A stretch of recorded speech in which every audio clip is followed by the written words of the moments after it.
from the Kop. 5 points off the playoffs once more. 5 points off 6th and 5th as well, with the others miles away. Well, we wanted to have a good run in before we hit the noisy neighbours in the next match. Things were not looking too good before the last match, with one or two players starting to feel the toll of the season. But then we had some good news. We had a few players come back, players starting to come back. Players like Iofa back in, nursing Shea Charles, who's been sat on 9 cards.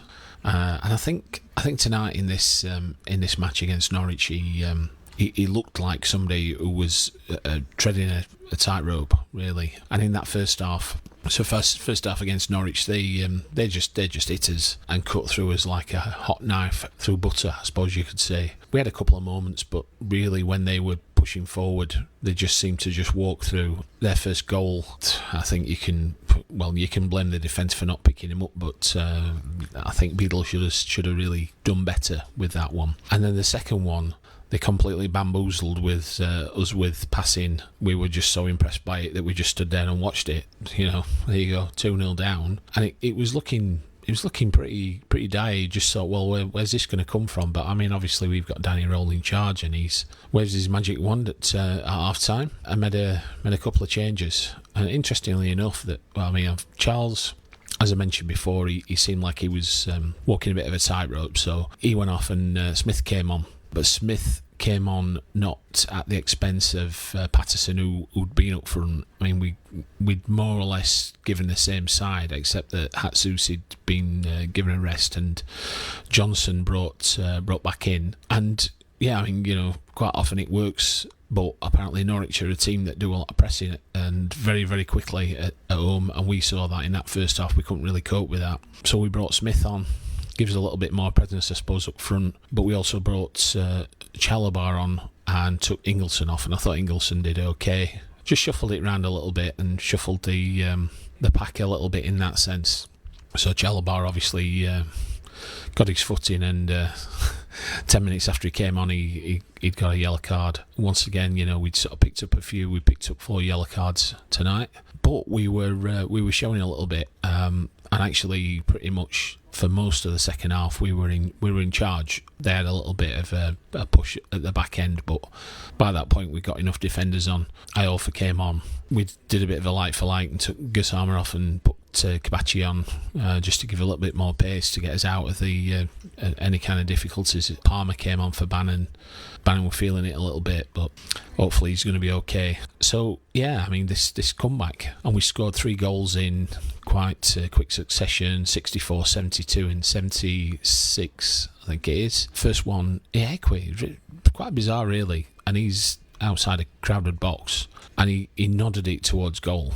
Not really a powerful header, but it just seemed to go through everybody, and everybody was just, oh look, the ball's just gone past us into the net.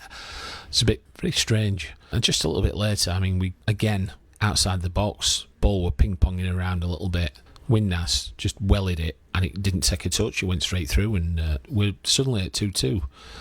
And we've been here before against Norwich, coming back from 2-0 behind to get to 2-2. But what was going to happen after that point? Were we going to sit back? And 4 minutes later, ball went out to Windass, and he looked miles offside. Their players didn't seem to be really that bothered, as if it's somebody that got the ball that didn't know what they were doing with it. But the ball went to Windass. Gassama went storming in the middle. Windass managed to get around his marker and drilled it across Gassama. And again, Gassama's having a great season. We need to definitely tie him down to a long contract. 3-2. 76 minutes, we knew there were going to be some time added on. Could we hold out? And Sheffield Wednesday traditionally are not a team that can hold out, but they did manage to hold out. Actually, as I say, we'd brought Palmer on, we'd brought Iofa on, so we got a lot at the back, and we sort of sat back for most of the time. Really did a little bit of pressing, but sat back and saw the game out. 5 minutes added time. So there you go, from 2-0 down to win 3-2 away at Norwich, after winning at the weekend as well. Going into that United match, absolutely full of confidence, and again, we're back 10th and looking a little bit more healthy, although we've got that terrible goal difference, -5. You just never know, and we've just got to just try our best and see how we go on. And there's some of the teams at the top are dropping points. United dropped a point against Bristol City, half decent team. Coventry finally got the beating that they deserved. So Coventry and West Brom now for 56 points. We're on 51. Who knows? Maybe we'll start to dream again, especially if we win that next one, that big game, biggest game of the season, really. I suppose in that sense, it doesn't really matter if we finish mid-table, as long as we get something out of them. Okay, till next time. See you later.